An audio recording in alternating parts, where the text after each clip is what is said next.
Once we have the taxa abundance tables, we can proceed to profile the alpha and beta diversity in the communities. So alpha diversity is a very simple measure to estimate the richness in each of the samples based on the taxa that this sample has.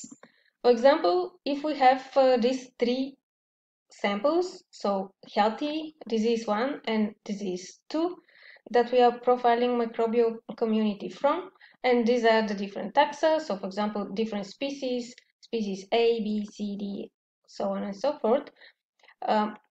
Evaluating the alpha diversity simply would mean counting the number of species where we have counts that are higher than 0, or we have presence of counts.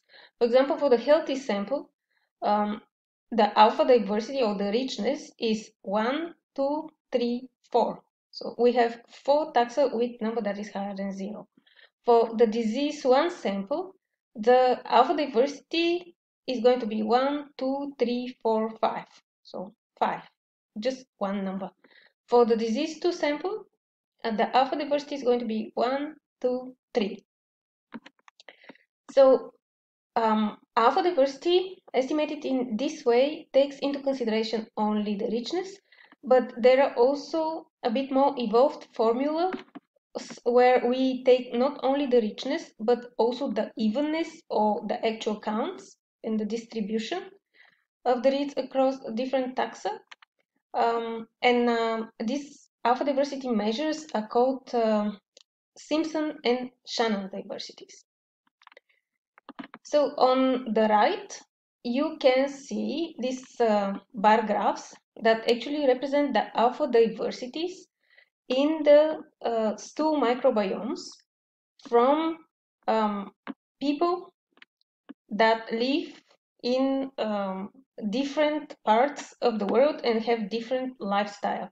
For example, the alpha diversity is compared here between all samples that were taken from individuals living in the rural areas in Malawi in Africa.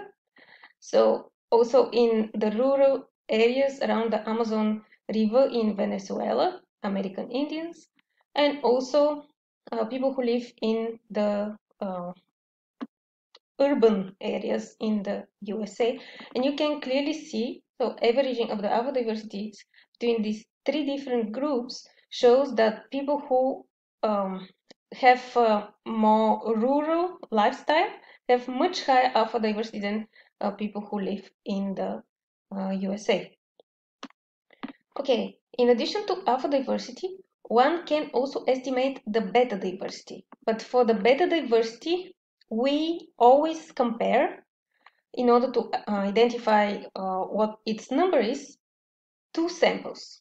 So from one multidimensional matrix, we end up having another multidimensional matrix.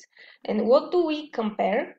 We would evaluate how many of the taxa, when we do these pairwise comparisons, are not shared between the pairs. For example, if we compare disease 1 versus healthy, has to be healthy here instead of placebo. So this taxa B is present in the healthy sample, but is not present in the disease 1. In turn, disease 1 has this taxa F and taxa G that are present in it, but they are absent from the healthy sample. So in total, we have 3 taxa that are not shared between healthy and disease 1.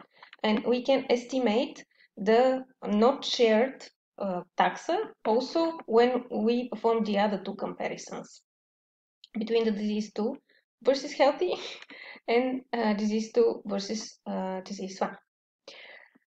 But this multidimensional matrix is a bit difficult to read, so we vectorize the numbers that we get as a result of estimating the dissimilarity and plot this on the 2D map.